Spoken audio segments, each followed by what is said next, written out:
Maamajandus Eestis pakub tänastele noortele tõsise väljakutse selles, kuidas kasutada kaasaegseid ja arenevaid valdkondi, meetodeid ja tehnoloogiaid maamajanduses. Biomajandus, üks märksõna, ja kindlasti ka kõikvõimalikud insenertehnoloogilised väljundid.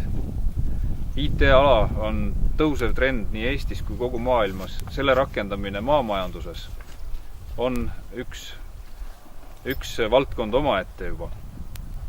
Samamoodi võib öelda, et noore ja tarmuka inimesena maamajandus pakub üldse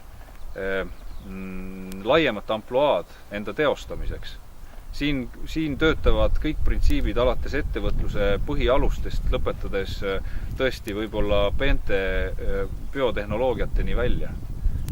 Me kõik oleme seotud maaga, me kõik oleme seotud maamajandusega, taime loomakasvatusega. Ilma selleta me ei saa. Noor inimene, kes oskab teostada ennast maamajanduse valdkonnas, võib olla edukas igal alal maailmas.